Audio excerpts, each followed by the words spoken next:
Sempre louvei na igreja desde criança por ter recebido esse dom de Deus. Ao ver tantos cantores louvando a Deus, despertou o sonho de querer gravar um CD. Viajei para o México e fui tentar seguir uma carreira na gravadora filial da Sony Music Latin. Conversei com um empresário e ele disse que eu tinha que fazer um teste de avaliação vocal. Também falou a respeito do contrato que eu iria assinar caso fosse contratado. Se o cantor fosse bom e eles vissem que iria dar muito dinheiro, eles faziam um contrato com uma multa milionária para assinar. O cantor, ao assinar esse contrato, mesmo arrependido, tem que trabalhar. Fiz o teste vocal com alguns jovens e apenas um foi contratado. Voltei para o meu país frustrado por não ter conseguido realizar o meu sonho. Falei para o meu pastor do meu fracasso. O meu pastor, que esperava ansioso, disse: "Você é um derrotado. A nossa igreja esperava pela sua vitória. Se tivesse conseguido o dinheiro que iria ganhar, expandiria a nossa igreja. Eu poderia usar a sua fama para abrir igrejas em todos os países e pegaria programações de rádio e televisão. Nossa igreja ficaria famosa, e o número de membros iria crescer. Você poderia comprar apartamentos, casas com piscinas. A sua vida mudaria e ainda casaria com uma modelo ou uma cantora gospel. Você não sabe aproveitar a chance que tem. O que adianta ter dom e não aproveitar? Você nasceu para cantar para as multidões, não para poucas pessoas da igreja. É para você cantar em shows, estádios e não em cultos de igreja." O meu pastor me jogou para baixo. Ele tinha pagado a minha passagem de avião com o dinheiro da igreja, e disse que fez o sacrifício gastando dinheiro pela fé de que eu conseguiria assinar o contrato e trazer retorno financeiro para a sua igreja. Eu era a galinha dos ovos de ouro para o pastor. De tanta palavra negativa e desprezo do meu pastor, passei a ter depressão por não ter conseguido. Eu havia decepcionado a igreja e somente a minha família me apoiava. Fiquei revoltado, e pela primeira vez eu experimentei bebida alcoólica. Bebi demais, que passou dos meus limites. Misturei todos os tipos de bebidas e comecei a passar mal no meu quarto. Sem ninguém para me ajudar, o meu coração acelerou demais a ponto de explodir. Eu entrei em óbito, e minutos depois estava no inferno, no Vale dos Suicidas. Eu havia provado a minha morte, e todos os que se matam vão para aquele lugar. Lá eles são obrigados a se matarem de novo, e vivem nesse ciclo de tormento por toda a eternidade. Eu vi vários pastores que se mataram por depressão. Eles se arrependiam de terem tirado a sua própria vida. As chamas do tormento consumiam esses pastores. O fogo infernal castigava por terem tirado as suas vidas. O vale era muito gigante, do tamanho de uma cidade. Eu queria sair dali, e não achava uma saída. Um demônio me capturou e as suas unhas perfuraram o meu corpo. Ele me prendeu perto dos pastores suicidas e fui torturado. Eu vi um líder evangélico chamado Matthew Warren que se matou por depressão. O demônio que causava depressão nele o torturava pessoalmente. Depois eu fui transportado ao Vale dos Falsos Profetas, um grande vale. A sua área era do tamanho de uma cidade. Eu vi o falso profeta John Wimber. Ele disse: "Me tira daqui, não aguento mais." Eu falsifiquei o evangelho e introduzi mentiras em meus livros modificando a santa palavra. Olhei ao lado dele, e vi o Bart Freeman. Também está ali por pregar o falso evangelho. Fui ao lugar onde estão os falsos profetas da prosperidade. Eu vi um homem pulando no meio das chamas, e o seu corpo ardia em calor parecendo brasa. Ele se chamava Jack Coy. Eu também vi o pastor da prosperidade de M. Buckingham. Ele disse que está ali por ter enriquecido com o evangelho, além de ser torturado. Esse homem sofria muito no fogo. As suas heresias destruidoras implantadas na terra condenou a muitos ao inferno.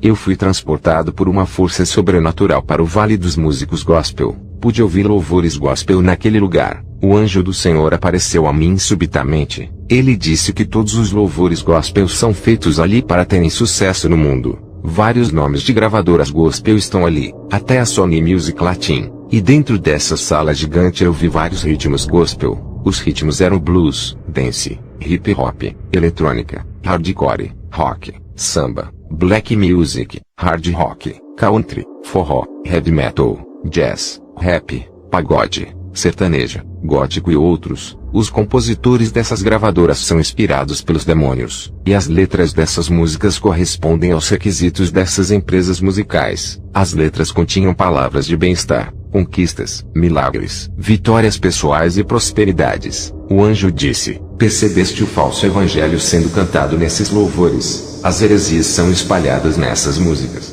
O anjo me levou em um vale só de cantores evangélicos. A quantidade desses cantores que estão no inferno é de se assustar. Eu perguntei ao anjo: porque esses cantores que louvaram a Deus estão aqui. O anjo me respondeu: eles não louvaram para Deus, e sim para o mundo. Eles não glorificavam a Deus, e se autopromoviam buscando a glória a si mesmo. Eles caíram nas armadilhas de Satanás recebendo dinheiro, fama e sucesso.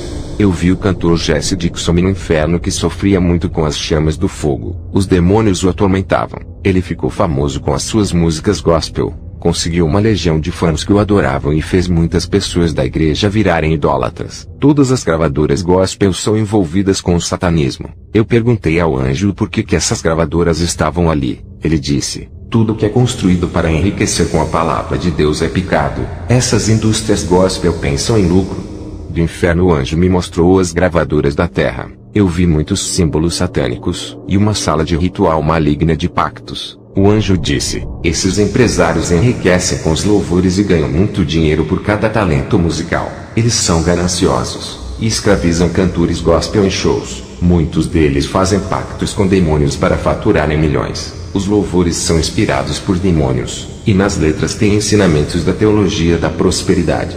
O anjo me mostrou 3 caminhos. O da esquerda só via os ímpios que não conheciam a Jesus. O caminho da direita eu vi os santos que ainda não se contaminaram. E um novo caminho nasceu no meio dos 2 caminhos. O anjo disse: esse é o terceiro caminho, que é a mistura do santo com o profano. Apocalipse capítulo 3 versículo 16 diz: assim porque és morno, e não és frio nem quente, vomitar-te-ei da minha boca. O anjo disse: esses cantores gospel não são de Deus, pertencem ao mundo.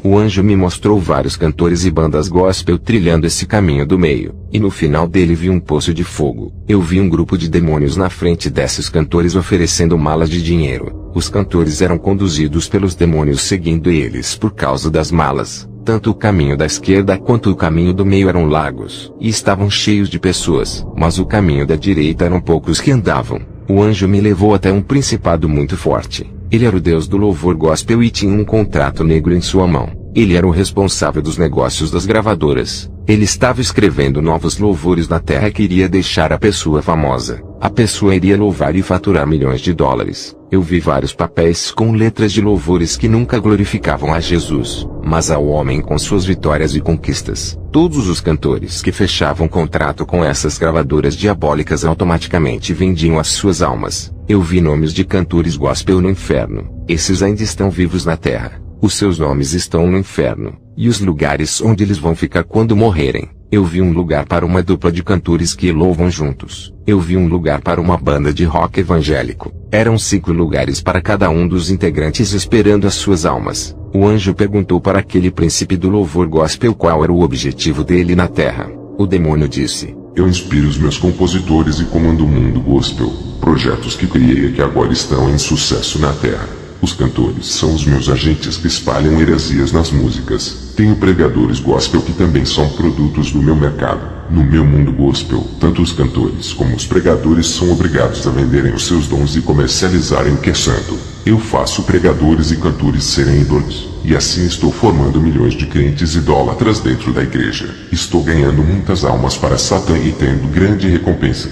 Aquele demônio ganhou um trono no inferno por arrastar milhões de almas para lá. Satanás deu grande prestígio para ele. Eu vi quando ele me mostrou a sua recompensa no inferno. Satanás o deixou reinar em um pedaço do inferno e fazer o que quisesse. E ainda deixou milhões de demônios para lhe servir. Aquele demônio dava gargalhada de felicidades, pois o seu projeto gospel que foi arquitetado no inferno estava dando resultados. Aquela cena me assustou, e fiquei chocado porque um dia tinha sonhado em fazer parte desse mundo. O anjo me levou a um demônio alto e cheio de olhos. O demônio me mostrou vários ritmos que ele criou e faz muito sucesso na terra. E muitos daqueles ritmos sinistros e aquelas batidas estavam nos louvores. Eu vi demônios tocando instrumentos no inferno inventando novos ritmos. Ele disse: já contaminei os louvores dos crentes, e eles adoram a mim com os meus ritmos. Pensam que adoram ao seu Deus e estão enganados.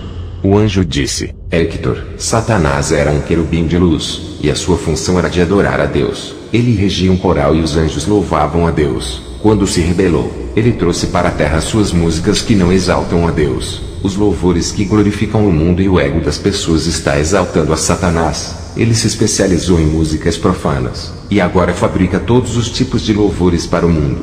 O anjo me levou em um vale, em que tinha uma grande faixa escrita gospel. Ali eu vi todos os cantores, pregadores, compositores, empresários e todas as pessoas que fizeram parte das indústrias gospel. Os demônios atormentavam e ainda zombavam deles. O anjo disse: está na hora de voltar. O meu espírito em questão de segundos voltou à terra. O meu corpo permaneceu deitado no chão frio do quarto. Eu havia vomitado muito pelo excesso de bebidas. Ninguém da minha família havia chegado. Limpei toda a sujeira do meu quarto. Depois dobrei os meus joelhos e agradeci a Deus pela misericórdia que Ele teve da minha alma. Graças a Deus por eu não ter sido um cantor gospel. Esse mundo gospel não pertence a Deus. O caminho gospel é falso e não é estreito. Para as almas que me ouvem, não há mais tempo de pensar se vai ser crente ou não. Acha que nunca vai morrer um dia. Pense que um dia você vai morrer. Será que está preparado para ir ao céu? Será que você está fazendo tudo aquilo que a Bíblia manda e recusa o que a palavra condena? A morte não escolhe idade.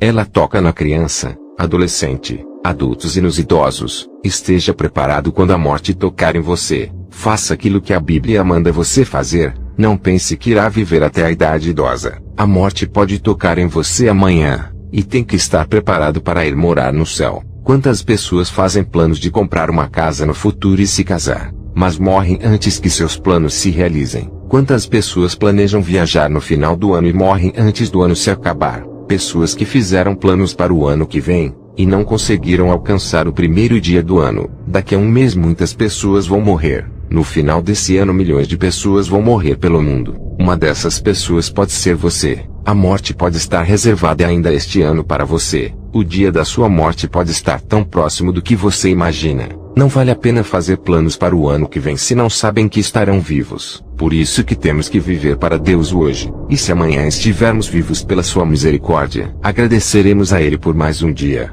A morte para quem está no caminho de Deus é lucro, e estará com Jesus no paraíso. A morte para quem ainda não entregou a vida para Jesus é o inferno. Não se preocupe com a sua vida. Se preocupe de ficar a cada dia firme no caminho de Jesus. Vocês que ainda não se converteram e pensam que são livres fazendo tudo o que quiserem, essa falsa liberdade não é real. Ser livre para se prostituir, se drogar e amanhecer em festas. Que liberdade é essa que os aprisionam nos vícios? Não conhece a palavra que vai lhe libertar desse jugo da carne. O pecado não deixa você largar o mundo. Essas cadeias só vão se quebrar quando Jesus fizer parte da sua vida. Amém.